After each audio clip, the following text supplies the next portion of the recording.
Saat sedang bermain bersama makhluk-makhluk itu, sebuah pesawat melintas rendah di atasnya, membuat sang gadis berteriak kegirangan demi melihatnya.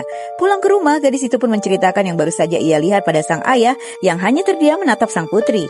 Melirik ke sebuah alat di sana, gadis itu pun bertanya apakah itu, di mana sang ayah mengatakan padanya jika alat tersebut berfungsi untuk memberitahukan di mana posisi mereka kepada seorang wanita bernama Marissa Wigler. Dan jika menurutnya dia telah siap untuk pergi dari tempat itu, maka dia hanya perlu menekan saklar itu, ucap sang ayah. Namun setelah dia lakukan, maka dia tak bisa kembali. Dia tak akan berhenti hingga kau mati atau dia yang mati. Dan aku tak akan membantumu, jadi kau harus yakin, ujar pria itu lagi.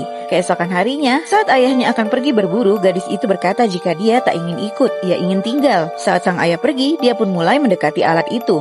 Awalnya terlihat ragu, namun akhirnya jarinya pun menekan saklar itu dan dia pun mengucapkan kata itu. Saat ayahnya pulang, seketika pria itu tertegun melihat jika alat tersebut sedang memancarkan sinyal. Keduanya pun saling menatap dan sepertinya mengerti apa yang telah terjadi. Bertanya kapan makanannya siap, gadis itu pun menjawab. Segera, gadis itu pun menghampiri ayahnya dan memeluknya.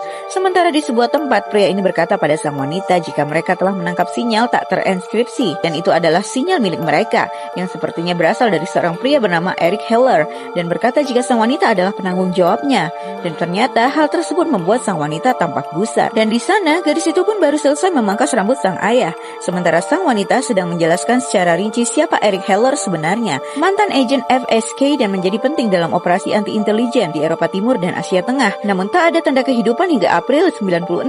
Wanita itu mengatakan jika sidik jari Eric ditemukan di samping jasa seorang wanita bernama Johanna Zadek yang ditemukan dan dilatih oleh Eric tahun 94. Namun Johanna tak pernah direkrut. Lalu pria itu mengatakan jika mereka sedang dalam masalah besar dan menyarankan agar Interpol menjemputnya. Namun wanita ini berkata jika Interpol menangkapnya dan membongkar kedoknya ke BND, maka semua intelijen di Eropa akan terlibat. Maka wanita itu pun berkata jika mereka perlu merahasiakan hal ini.